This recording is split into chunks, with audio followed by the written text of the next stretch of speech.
A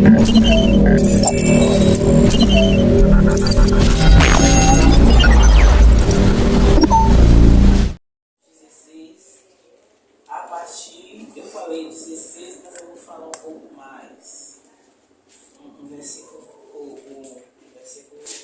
mais abaixo. Vou falar para o Senhor Jesus.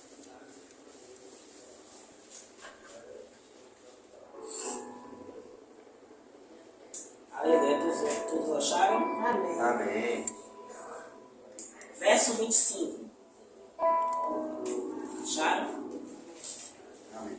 O verso 25 de Atos 16 diz o seguinte: e perto da meia-noite, Paulo e Silas oravam e cantavam hinos a Deus, e os outros presos os escutavam.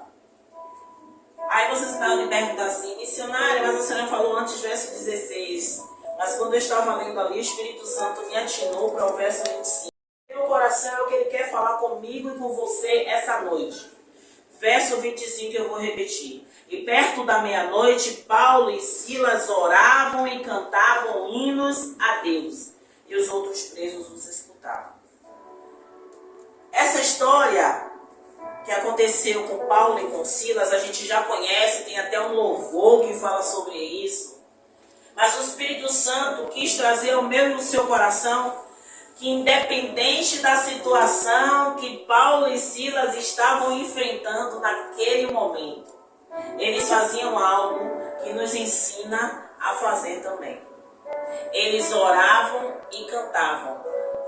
E muitas vezes nós já ouvimos pregadores falar, e até nós mesmos, que tem aqui 3 pregadores. 3 não, 5, né? 5 pregadores. Falar que Paulo e Silas, eles sofreram açoites. Paulo e Silas estavam encarcerados. Paulo e Silas estavam presos no tronco. Aqui na minha Bíblia, ela fala, foi na minha Bíblia no celular, que eu não me lembro a versão qual é, vem falando que eles estavam presos, com os pés presos, louvado seja o nome do Senhor Jesus. E a palavra vai falar exatamente isso, que eles estavam presos, mas mesmo assim, eles estavam louvando ao Senhor. Mas o que foi que aconteceu para Paulo e Silas estarem presos? Aí a gente já conhece, que é quando começa no verso 16, que diz que aconteceu que indo nós à oração, nos saiu ao encontro uma jovem que tinha um espírito de adivinhação, a qual, adivinhando, dava grandes lucros aos seus senhores. Esta, seguindo a Paulo e a nós, clamava dizendo: estes homens que nos anunciam o caminho da salvação são servos do Deus Altíssimo. Observe uma coisa, pastores, missionários que estão aqui, evangelistas que estão aqui. A palavra é bem clara, que o espírito de adivinhação sabia o que é que eles eram. Sabe o que ele está dizendo para mim e para você, fresquinho vindo do céu? Que o diabo sabe o chamado que nós temos diante do Senhor. Toma aqui pro meu braço. Estou toda arrepiada aqui, ó. O diabo sabe por quê? Porque os sinais do nosso chamado são claros, mas a gente que muitas vezes não percebe. A gente que muitas vezes deixa correr solta. Às vezes Deus nos usa em tantas situações, mas a gente não percebe que a gente está exercendo o chamado de Deus na nossa vida. E quando aquele espírito de adivinhação vê Paulo e Silas, e mais alguns que eu acredito que estavam com eles ali, indo para a oração, louvado seja o nome santo do Senhor, o Espírito sabe que eles são servos do Senhor e que eles estão indo fazer o que todos fazem. Mas por quê?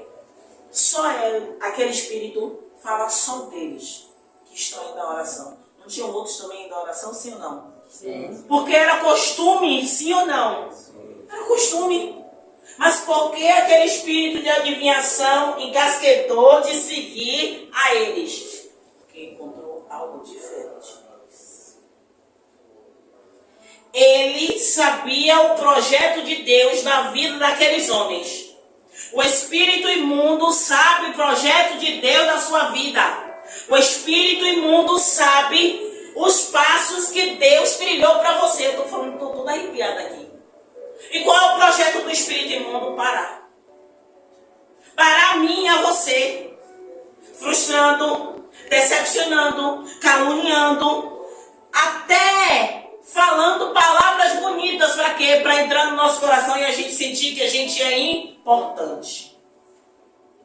Mas Paulo, louvado seja o nome do Senhor Jesus, por que a gente precisa ter um Paulo em nossa vida ou ser um Paulo na vida de alguém? Para dar uma parada no espírito imundo que muitas vezes está aqui, ó, falando com a gente está pensando que está vindo para nos agregar, mas às vezes quer empatar nosso chamado, empatar nossa marcha, querendo empatar nossa intimidade com o Senhor, louvado seja o nome do Senhor Jesus. E aí tem que ter um Paulo em nossa vida, ou a gente ser Paulo na vida de alguém, para dizer, pare aí, espírito imundo, eu sei quem é você. E nesse momento, louvado seja o nome do Senhor Jesus, tu és santo Deus. A palavra vem clara quando fala aqui, ó. E 18, e isso fez ela por muitos dias, mas Paulo perturbado, por quê? Porque ele sabia que ali era um espírito imundo, mas ele ainda suportou alguns dias. Mas chegou um momento que ele disse, espera aí, eu não tenho sangue de barata, eu estou vendo que isso aí é para poder tirar o foco do que a gente está indo fazer, tirar o foco do nosso alimento diário. E se eu ficar ouvindo, eu vou me corromper, eu vou me irar e vai descer para o meu coração. Então deixa eu dar um paradão antes de chegar amanhã, já está pior do que hoje. Porque a palavra vai falar que ele se perturbou, mas não falou que ele se irou. Então ele se sentiu incomodado. Então se ele se sentir incomodado, deixasse para amanhã ele ia estar irado. Então ele se perturbou, louvado seja o nome do Senhor Jesus. E voltou e disse, a menina, a palavra está dizendo aí, alguém que está com a Bíblia aberta, está dizendo, diz a menina... Diz ao Espírito. Por que Pedro diz ao Espírito e não diz à menina? Porque Paulo naquele momento ele tinha discernimento espiritual. Olha a importância da gente estar com intimidade com o Senhor. Para a gente ver que a palavra de elogio muitas vezes não vem de Deus. Porque muitas vezes não é, às vezes até a palavra não é nem de elogio. Mas às vezes uma palavra que venha, sabe, às vezes para nos afrontar, não é para nos afrontar, mas é o inimigo tentando, louvado seja o nome do Senhor Jesus, frear nosso passo, frear a nossa caminhada, dizer não, então deixa eu parar, Senhor, aí você, em vez de seguir o que Deus está mandando, você vai parar e perguntar a Deus, Pai, por que isso sobreveio sobre mim? Pai, por que isso está acontecendo comigo? Pai, eu estou tentando fazer a sua vontade. Você já saiu do foco para perguntar a Deus. Aí eu me lembro do pastor Tiago dizendo, chega um momento que você ouve a direção de Deus, mas ao invés de você fazer aquilo que Deus já te ensinou, você quer parar para orar e Deus quer que você marche. Porque chega um momento que você vai olhar, você já está coberto de poder e de autoridade. Mas você tem temor, que é um temor humano. Mas Moisés ainda vai consultar o Senhor. Aí o Senhor diz, porque clamas a mim, Moisés? Diga ao povo que marche. Então se Moisés parou para olhar o problema e clamar ao Senhor, mas se ele estava munido de autoridade, por que ele estava munido de autoridade? Porque naquele momento, para não perder a bênção, porque naquele momento... ele já tinha visto todas as pragas, sim ou não? Viu ou não viu as pragas acontecerem? Ele não tinha sido porta-voz de Deus naquele momento diante de Faraó. Mas a palavra é bem clara que diz que o Senhor endureceu o coração de quem? De Faraó. Mas quem foi que endureceu o coração? O próprio Deus. O próprio Deus. Se Moisés ficasse olhando para o coração de Faraó, ele ia... fazer a vontade de Deus, ou ele ia parar e só ficar clamando para amolecer o coração? Muitas vezes, louvado seja o nome do Senhor Jesus, acontecem situações na nossa vida, na minha e na sua vida, para tirar a gente da direção, do foco. Se Deus te direcionou algo, siga em frente. Ainda que tenha uma menina clamando e dizendo elogios sobre você, não ouça. Porque muitas vezes são esses elogios que tiram a gente da direção de Deus. Por quê? Porque a gente vai se encher de orgulho. E a palavra vai dizer que o orgulho ele precede a queda. Aí você vai dizer assim, não, missionária, mas não é esse orgulho que a Bíblia está dizendo sim. Mas quando você começa a se orgulhar daquilo que Deus usa você para fazer, não é você que tem poder, você passa a achar que não é Deus que usa você, você que usa Deus. E muitas vezes acontece isso. Não é o seu poder, é o poder de Deus. O poder não é seu, é de Deus. E no tempo que Ele quiser, Ele tira no abrir e fechar de olhos. Porque o poder é sempre dele. A autoridade é sempre dele. Somos apenas instrumentos do Senhor. Louvado seja o nome do Senhor. Atos 16. Dando continuidade. E o verso 19 diz o seguinte. E vendo seus senhores que a esperança do seu lucro estava perdida, prenderam Paulo e Silas e os levaram à praça, à presença dos magistrados. Quando chegaram naquele momento, aquele espírito imundo saiu daquela menina. Aqueles senhores sabiam que naquele momento ali, aquela menina não servia mais para nada. E naquele momento foi que aconteceu toda a situação do flagelo de Paulo e Silas que a gente já conhece. Mas o que Deus trouxe para o meu coração e para o seu é o verso 25. E perto da meia-noite, Paulo e Silas oravam e cantavam hinos a Deus, e os outros presos os escutavam. Depois que aconteceu toda aquela situação, eles foram presos, humilhados, sofreram açoites, estavam feridos. E a palavra é bem clara quando fala, louvado seja o nome do Senhor Jesus. Verso 23. E havendo-lhes dado muito açoites, o lançaram na prisão, mandando os carcereiros que os guardassem com segurança. O qual, tendo recebido qual ordem, o lançou no cárcere interior e lhe segurou os pés no tronco. E aí vem o verso 25 dizendo: mas observe, eles estavam adorando a Deus, orando e adorando a Deus, mesmo passando por aquela situação. O que é que Deus diz para mim e para você? Independente do que você está passando, adore. Independente da situação que você está passando, ore. Independente, olhe, não tem nada na minha casa para comer, adore ao Senhor. Senhor, o Senhor é digno e reino, ainda que não tenha alimento na minha casa, o Senhor continua sendo Deus na minha vida. Ainda que um exército se levante contra você, ore e adore. Ainda que toda uma população esteja contra a sua vida, ore e adore. Paulo e Silas fizeram isso. Aí você pode dizer assim, mas se eles continuassem orando e adorando e no dia seguinte eles morressem, eles morreriam, mas iriam para a glória. O corpo estaria morto, mas o espírito estaria na mão do Pai. O importante é você saber quem é Deus na sua vida. Existe um ditado aí, que alguns dizem que é cristão, outros não dizem que não é, mas a gente tem que trazer para a nossa vida. Não diga a Deus o tamanho do seu problema, mas diga ao seu problema o tamanho do seu Deus. Mas muitas vezes a gente esquece. Muitas vezes o problema está batendo na porta, ao invés de você olhar para o problema para ele, com a cara de desdém, até bota um dedinho assim, ó. Você, pelo contrário, você recua, você olha para ele, ele já se projeta como um gigante, e aí o seu Deus, que é grandão, que você não consegue nem saber o tamanho dele, se torna pequeno. Aí se torna parecido a um Deus de barro, um Deus de madeira, um Deus de gesso. E você esquece o tamanho e a grandeza do Deus que você diz que serve. Por que você diz que serve? Porque não sou eu que estou dizendo que você serve.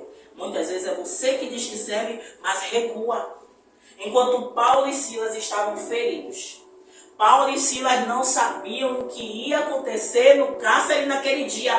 Mas eles sabiam da necessidade deles orar e adorar. Por quê? Porque eles sabiam em que eles tinham crido. Eles sabiam em quem eles criam. E muitas vezes a gente esquece. Ah, missionário, mas eu estou passando por uma situação tão difícil, adore. Oh, missionário, eu estou passando por um perrengue. Você não sabe o meu problema. Ore. Porque o exemplo de Paulo e Silas aqui.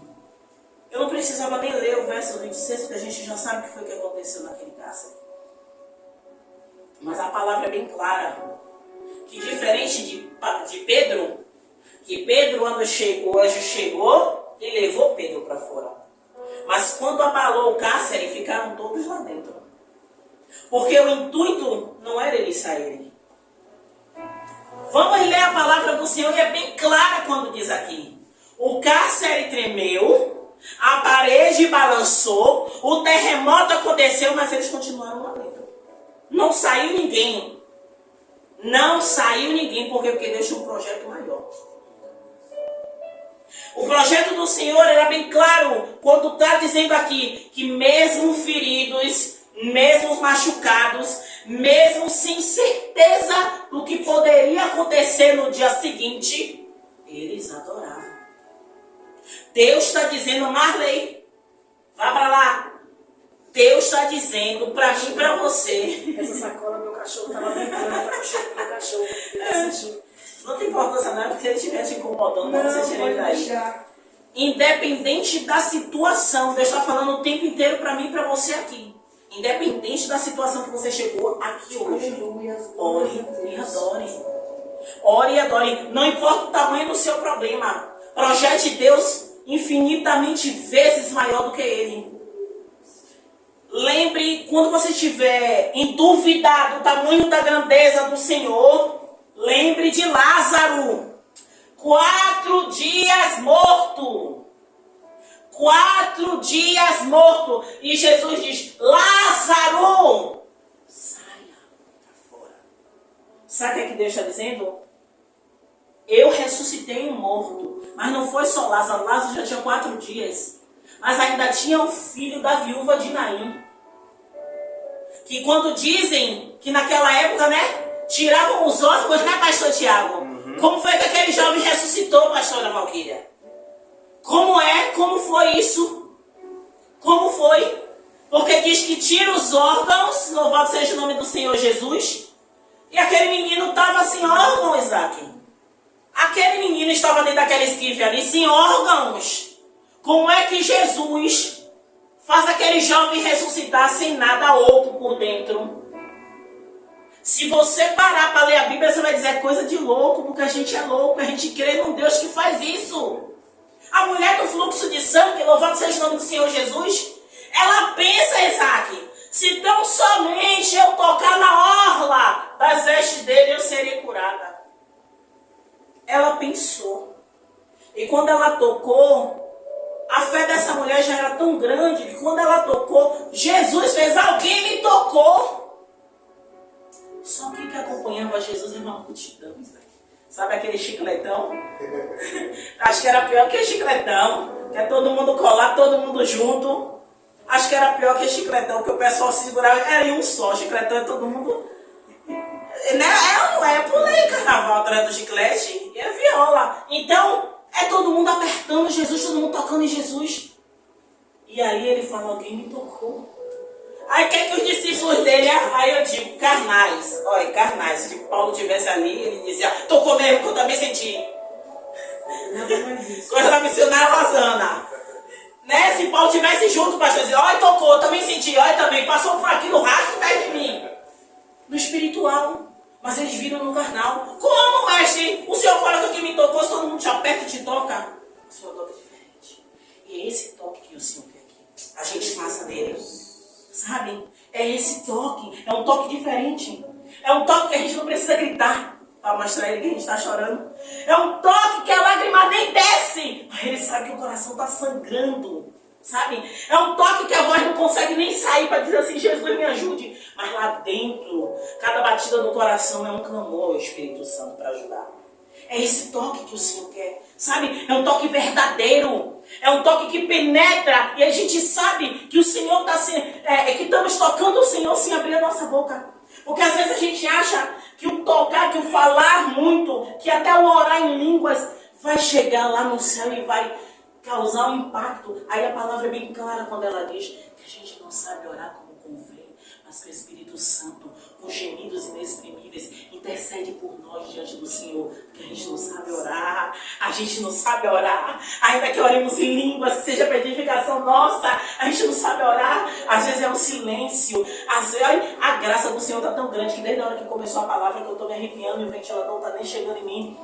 A graça é a graça. Então o que é que Deus diz para mim, para vocês? Olhem, se liga sempre no trono dele. São os pequenos sinais que o Senhor fala conosco. Não é uma palavra rebuscada, sabe? Às vezes uma palavra simples como essa, sabe? Uma palavra simples, mas carregada de Cristo. E perto da meia-noite, eles oraram, eles adoravam. Às vezes a gente pensa que é um louvor, aquele louvor, sabe? Que vai derramar lágrimas, não. Às vezes é um louvor simples. Às vezes é uma adoração que vem do seu coração. Às vezes, que oração é essa? Às vezes é dizer assim, Senhor, eu não sou nada. Eu não sou nada. Eu não sou nada. E ele dizendo, eu estou recebendo. Senhor, me ajuda. Me ajuda, me ajuda. Ele diz, está chegando com um incenso de aroma suave. Senhor, o Senhor é tudo para mim. Me ajuda a cada caminhada. Ele está dizendo, está chegando com um incenso de aroma suave às minhas narinas. Quanto mais simples e mais carregada de humildade e de verdade, ele recebe. Não é aquela oração que a gente faz bonita, que muitas vezes a gente ouve alguém orando, dizendo, eu quero orar assim. Não, ore rasgando o seu coração, reconhecendo que você não é ninguém, reconhecendo quem ele é, dizendo, Senhor, eu não sou nada, Pai, me ajuda, porque a cada caminhada eu sinto que o inimigo quer me tragar. E essa oração vai subindo, vai subindo, vai subindo. E a palavra é bem clara quando diz que se estremece, louvado seja o nome do Senhor. E de repente sobreveio um tão grande terremoto que os alicerces do cárcere se moveram. E logo se abriram todas as portas e foram todas soltas todas as prisões de todos. Sabe o que a palavra está dizendo? A oração de dois moveu um lugar capaz de quebrar o cárcere de todo um povo. Como assim todo um povo? Aquele povo que estava encarcerado. Eles receberam a libertação. Como assim, missionário, a libertação? O cárcere quebrou. No reino espiritual, vamos trazer para o reino espiritual, naquele momento, sabe o que a palavra está dizendo, pastor Tiago? É que o cárcere físico, ele quebrou.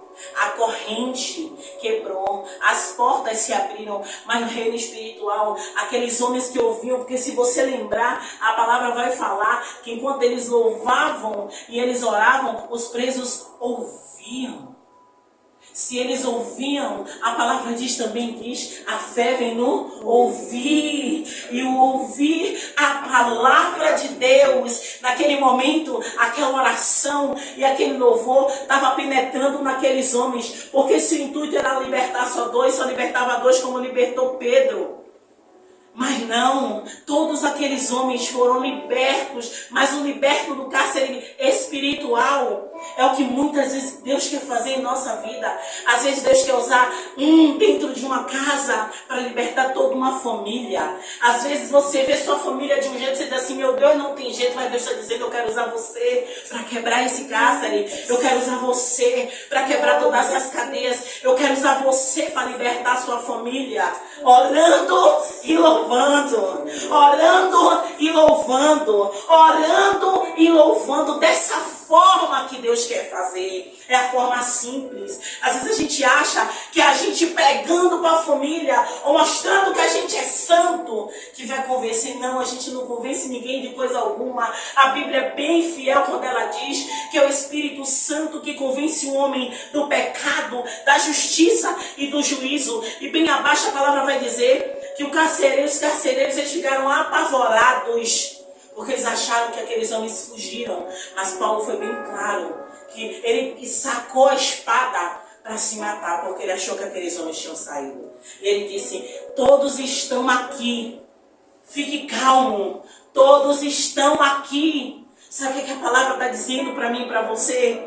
Quando Deus tem propósito, nenhuma alma se perde. Quando Deus tem propósito, Ele usa um que é improvável. Como assim improvável? Aquele que ninguém dá nada. Aquele que ninguém dá nada. Para resgatar toda uma família. Para resgatar toda uma família. Louvado seja o nome do Senhor Jesus. E encerrando a minha oportunidade, louvado seja o nome do Senhor Jesus. A palavra diz, louvados seja o seu nome. E pedindo luz, saltou dentro e todo trêmulo se prostrou ante Paulo e Silas. E tirando-os para fora, disse, senhores, que é necessário que eu faça para me salvar? Aquele homem nem sabia do projeto de Deus na vida dele. Aquele homem que tinha puxado a espada para se matar porque tinha medo, agora ele queria uma outra morte. Ele queria a morte da carne para nascer para a vida eterna. Louvado seja o nome do Senhor Jesus. E eles disseram: crê no Senhor Jesus Cristo e será salvo tu e a tua casa. Oh, me ajude. Crê no Senhor Jesus Cristo e será salvo tu E a tua casa. Você está vendo que Deus tem projeto na sua casa? Você está vendo que Deus tem projeto na sua casa. Deus tem projeto na sua família. Não importa como eles estão hoje. Não importa onde eles estão hoje. Deus tem projeto. Porque se a palavra é fiel e disse aquele homem: crê no Senhor Jesus Cristo e será salvo tu e a tua casa. Deus está dizendo: venha você primeiro, que os outros vão vir atrás de você. Dê o testemunho você primeiro, orando e louvando ao Senhor. Que o resto vai vir atrás de você como um trenzinho, como uma carreirinha. Louvado seja o nome do Senhor Jesus. Eu vou repetir, eu vou encerrar minha oportunidade. E eles disseram: crê no Senhor Jesus Cristo e será salvo tu e a tua casa. Lembrando, louvado seja o nome do Senhor Jesus, quando Josué, ele já no final do seu ministério, ele chega para aquele povo e ele diz, mais ou menos as mesmas palavras que estão aqui. Ele diz: se vocês quiserem, ele diz ao povo, se vocês quiserem servir a outros deuses, vocês sirvam.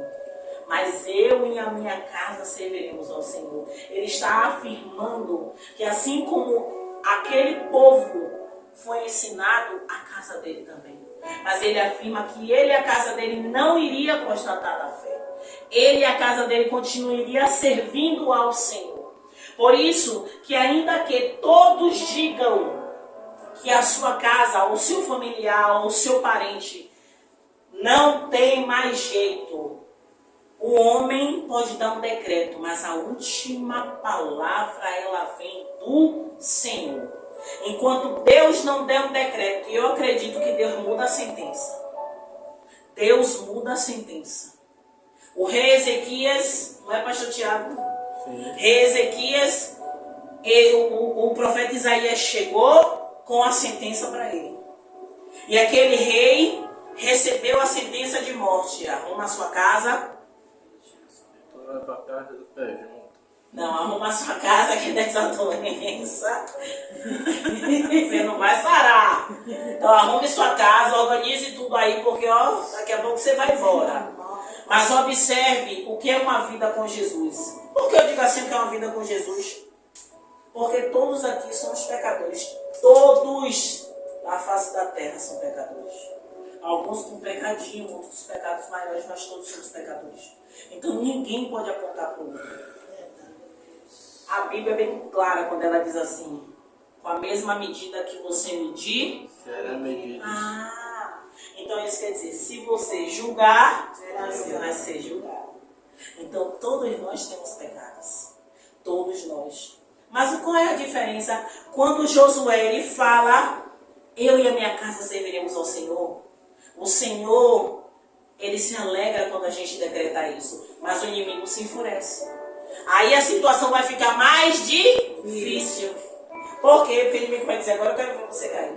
Agora eu quero ver você dizer que você e sua casa vai servir ao Senhor. Agora eu quero ver essa situação aí, não vai servir não. E aí muitas vezes, como eu comecei a palavra dizendo o quê? A gente vai desvirtuar o foco que Deus mandou para olhar para aquela situação. Não. Paulo, a palavra vai falar que por muitos dias aquela menina falava a mesma frase. A palavra é bem clara, louvado seja o nome do Senhor Jesus.